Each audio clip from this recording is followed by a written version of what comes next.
এ পর্যায়ে আমরা পাঠ্য বইয়ের 91 পৃষ্ঠার জোড়ায় জোড়ায় কাজ সম্পর্কে আলোচনা করব। আমাদের বলা হচ্ছে নিচের ত্রিঘাত বহুপদী রাশিগুলোকে XY সমতলে অর্থাৎ গ্রাফ পেপারে উপস্থাপন করো। এক্ষেত্রে দেখছি আমাদের 3টা প্রশ্ন দেয়া আছে। তো আমরা প্রথমে প্রথম প্রশ্ন নিয়ে আলোচনা করি। প্রথম প্রশ্নটির লেখচিত্র অঙ্কনের জন্য প্রথমে আমাদের x অক্ষের ছেদবিন্দু নির্ণয় করতে হবে। আর x অক্ষের ছেদবিন্দু নির্ণয় করার জন্য পুরো রাশি সমান আমাদের 0 ধরে নিতে হবে।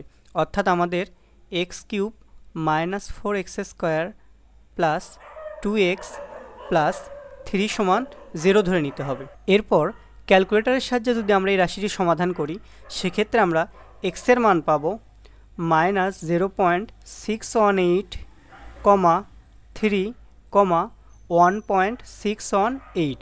অর্থাৎ এই রাশিটি x অক্ষকে 3টা বিন্দুতে ছেদ করবে। আর সেই বিন্দুগুলোর স্থানাঙ্ক হবে -0.618, 0, আর একটা হবে 3, 0, আর একটা হবে 1.618, 0।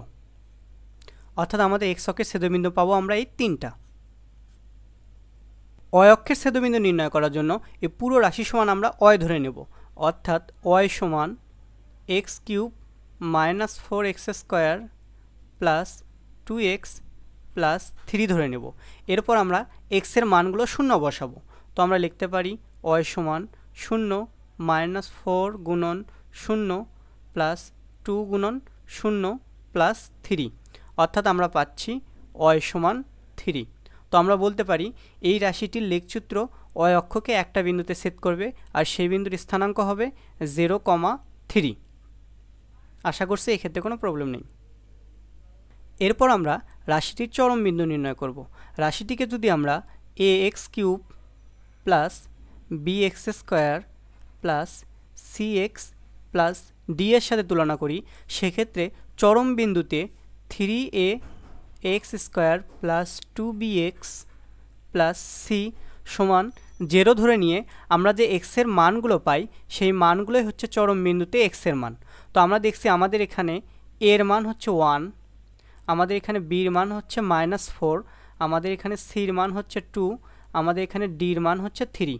অর্থাৎ x³ এর সহগটা হচ্ছে a, আর সেই a এর মান হচ্ছে 1। x² এর সহগ হচ্ছে -4, আর এই -4টাই হচ্ছে আমাদের b। তো আমরা বলতে পারি b এর মান হচ্ছে -4। আবার x এর সহগ হচ্ছে c, আবার এখানে দেখছি x এর সহগ হচ্ছে 2। তো আমরা বলতে পারি c সমান 2। এখানে আমাদের ধ্রুবপদ হচ্ছে d, আর এখানে ধ্রুবপদ হচ্ছে 3। তো আমরা বলতে পারি d এর মান হচ্ছে 3। তো আমরা এই রাশিতে a b c এর মানগুলো বসিয়ে দিই। সেক্ষেত্রে আমরা লিখতে পারি 3 ইন্টু এর মান হচ্ছে 1, তার সাথে x² প্লাস 2 ইন্টু b এর মান হচ্ছে -4, তার সাথে x প্লাস c এর মান হচ্ছে 2 সমান 0। এখান থেকে আমরা লিখতে পারি 3x² - 8x প্লাস 2 সমান 0। এটিও আমরা ক্যালকুলেটরের সাহায্যে সমাধান করব। আর সেজন্য আমরা ক্যালকুলেটরের ইকুয়েশন মোডে যাব। এরপর আমরা পলিনোমিয়াল ইকুয়েশনের মধ্যে যাব। সেখানে গিয়ে আমরা ডিগ্রি দেব 2। এরপর আমরা এর মান বসাবো 3, b এর মান বসাবো -8 এবং c এর মান বসাবো 2। এবং সেক্ষেত্রে আমরা ইকুয়ালে চাপ দিলে x এর মান পাবো 2.387 এবং 0.279। অর্থাৎ এক্ষেত্রে আমাদের চরম বিন্দু হবে 2টা, আর সেই বিন্দুগুলোতে ভুজের মান হবে 2.387 এবং আরেকটা হবে 0.279। এবার আমাদের চরম বিন্দুতে y এর মান নির্ণয় করতে হবে। আর চরম বিন্দুতে y এর মান নির্ণয় করার জন্য আমরা x এর যে মানগুলো পেলাম, সেই মানগুলো আমরা এই রাশিতে বসিয়ে দেব।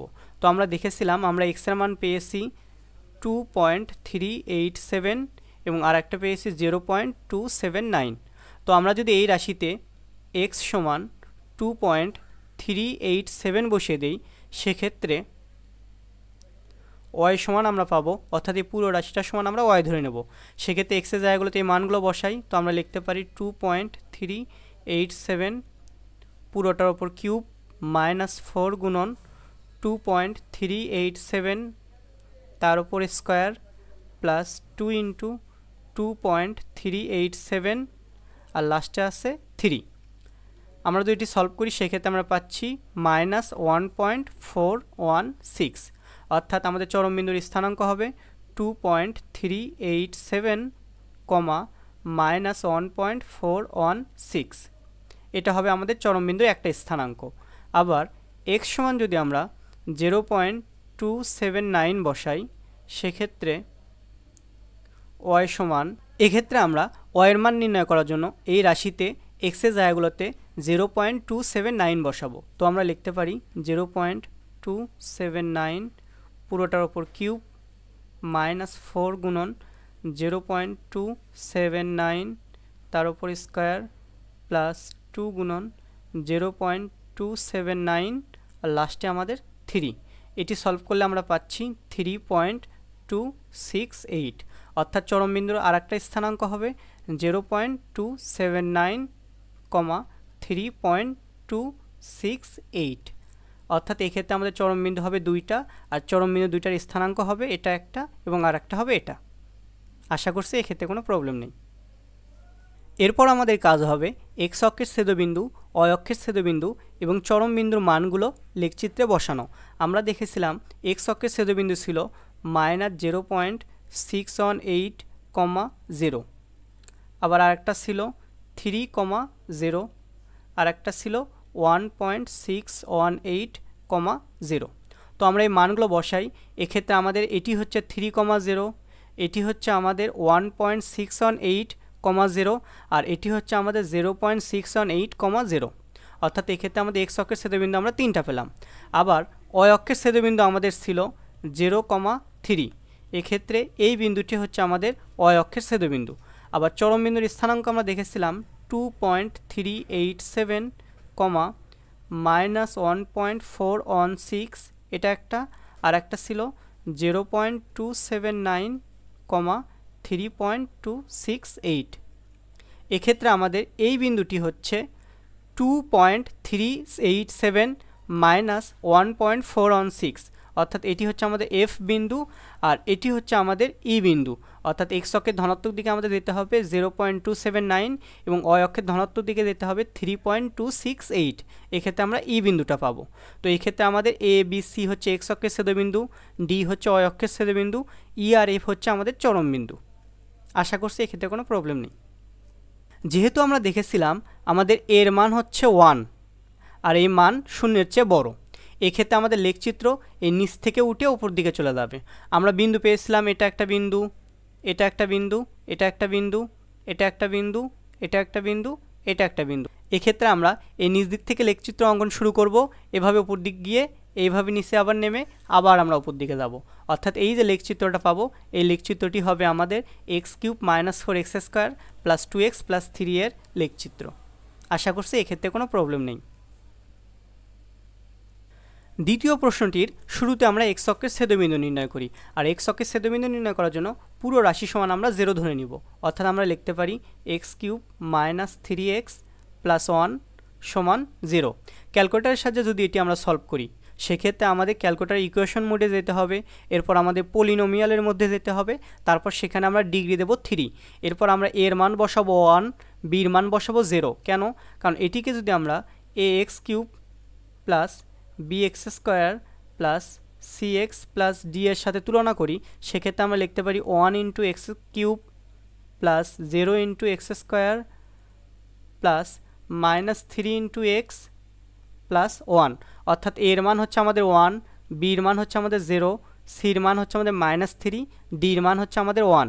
তো আমরা ক্যালকুলেটারও এই মানগুলো বসাবো, সেক্ষেত্রে আমরা x এর মানগুলো পাবো x সমান -1.879, এটা একটা মান পাবো, আর একটা মান পাবো 1.532, এটা একটা মান পাবো, এবং আর একটা মান পাবো 0.347, অর্থাৎ এই রাশিটি আমাদের এক্স অক্ষকে তিনটা বিন্দুতে ছেদ করবে, আর বিন্দুগুলোর স্থানাঙ্ক হবে -1.879, 0, কারণ এক্স অক্ষের ওপর সকল বিন্দুতে y এর মান 0। আবার আর একটা বিন্দু হবে 1.532, 0, এক্ষেত্রেও সেম কথা, এক্স অক্ষের ওপর সকল বিন্দুতে y এর মান 0, এবং আর একটা বিন্দু হবে 0.347, 0। আশা করছি এক্ষেত্রে কোনো প্রবলেম নেই। অয় অক্ষের ছেদবিন্দু নির্ণয় করার জন্য পুরো রাশি সমান আমরা y ধরে নেব, অর্থাৎ আমরা লিখতে পারি y সমান x³ -3x + 1। এরপর আমরা x এর জায়গাগুলোতে 0 বসাবো, সেক্ষেত্রে আমরা লিখতে পারি 0 -3 × 0 + 1, অর্থাৎ আমরা লিখতে পারি y সমান 1। ফলে আমাদের ছেদবিন্দুর স্থানাঙ্ক হবে 0,1, অর্থাৎ এই বহুপদী রাশিটি অয় অক্ষকে একটা বিন্দুতে ছেদ করবে এবং সেই বিন্দুর স্থানাঙ্ক হচ্ছে 0,1। এই রাশিটির চরম বিন্দু নির্ণয় করার জন্য রাশিটিকে প্রথমে আমরা ax³ plus bx² plus cx plus d এর সাথে তুলনা করি। সেক্ষেত্রে আমরা পাচ্ছি এর মান 1, বির মান 0, সির মান -3 এবং ডির মান 1।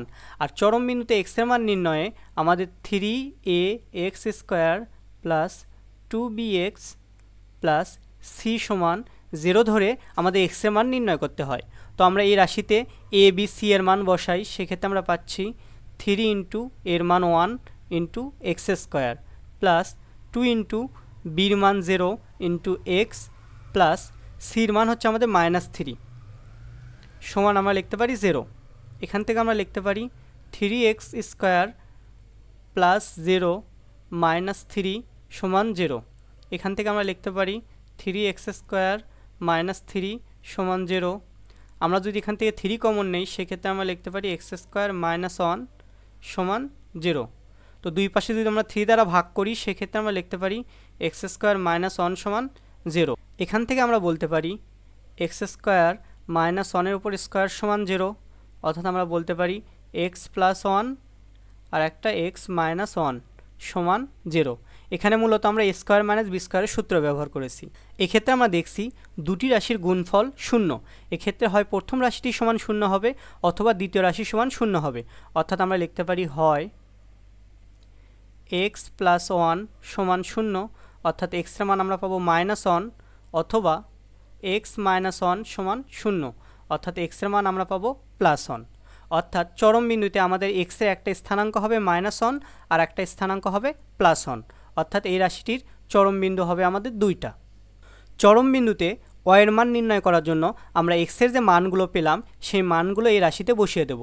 তো আমরা দেখছি x এর মান আমরা পেলাম -1 এবং +1। তো এই দুইটা মান আমরা এই রাশিতে বসিয়ে y এর দুইটা মান নির্ণয় করব। তো আমরা লিখতে পারি x সমান -1 হলে y সমান x³ - 3x + 1। এক্ষেত্রে এই রাশিতে x এর জায়গাগুলোতে আমরা -1 বসাই। সেক্ষেত্রে আমরা লিখতে পারি -1 এর উপর কিউব -3 ইন্টু -1 + 1। এক্ষেত্রে আমরা পাচ্ছি -1 + 3 + 1, অর্থাৎ আমরা পাচ্ছি -1 + 4।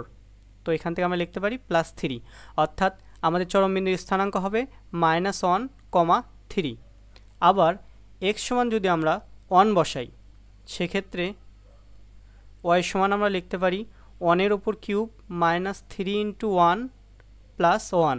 এখান থেকে আমরা লিখতে পারি 1 - 3 + 1, অর্থাৎ আমরা বলতে পারি 2 - 3 সমান -1, অর্থাৎ চরম বিন্দুর আরেকটা স্থানাঙ্ক হবে 1, -1।